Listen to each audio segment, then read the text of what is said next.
First atypical cervical vertebrae, C1, atlas. It's a bony ring with no body, and it is having two lateral masses that are connected by an anterior arch and a posterior arch. So if we want to ask you the lateral mass, actually the whole thing is lateral mass, but we usually ask by putting a piece of tape right over here. So this would be lateral mass. This whole thing is the anterior arch of atlas. This little area here is the anterior tubercle of atlas. Over here, this is the posterior arch of atlas. This is the posterior tubercle of atlas. This is sulcus for vertebral artery. You need to be able to differentiate the difference between the superior and inferior articulating facet of atlas. The superior is oval or ellipsoidal in shape, and it is concave. The inferior articulating facet is more circular and more flat.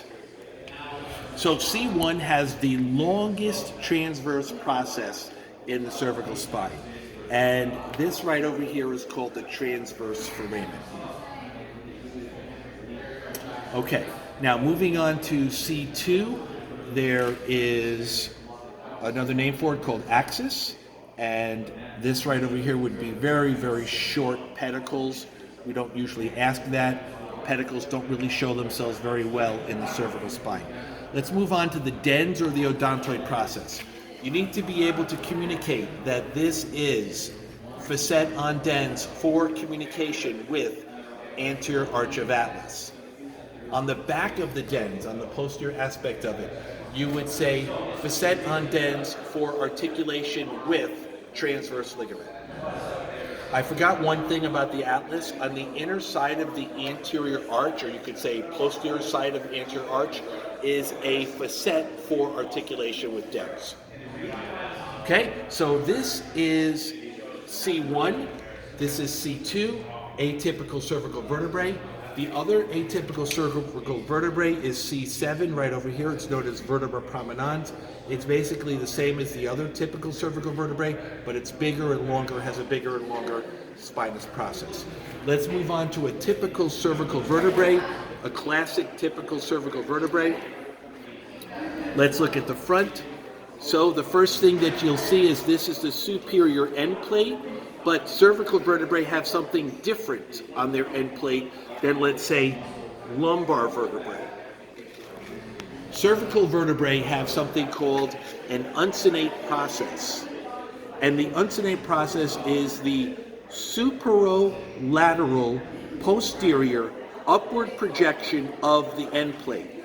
In other words, the end plate in the cervical spine has a posterior lateral upward projection like so. And that's what this is, and it's called an uncinate process. Obviously, it begins with the letter U. That's going to help you to remember that when this makes an articulation with the disc and the vertebrae above, it is called an uncovertebral joint. Uncovertebral joint. The cervical spine is the most movable part of our spine in the body. These uncovertebral joints, or these uncinate processes, help to give a little bit of extra stability in this very movable cervical spine. Okay, so now moving out laterally, you have a cervical transverse process.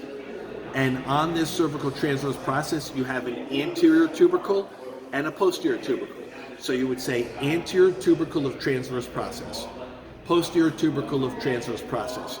There's a thin little plate that connects the two. That is called the costotransverse labella. It's actually right where this little wire passes through. That's the costotransverse labella. Sometimes you might see some books referring to it as a cervical gutter. Okay? And also, on this cervical transverse process, there is a transverse foramen. We have a transverse foramen here, transverse foramen here.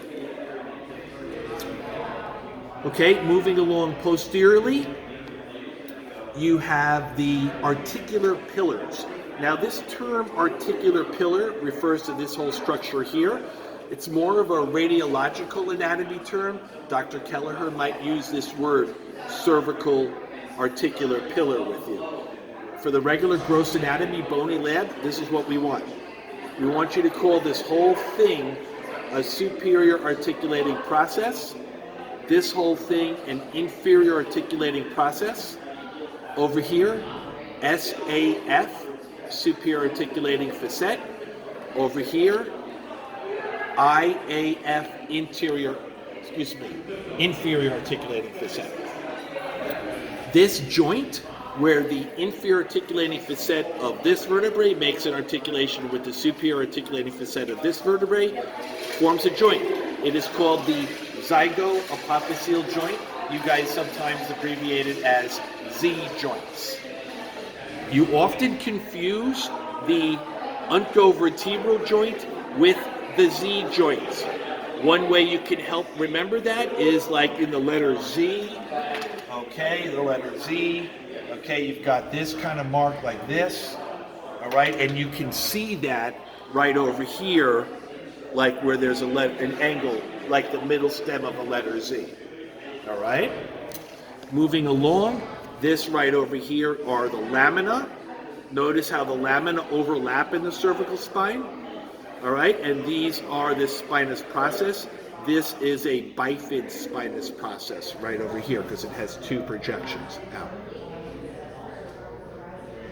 That's it.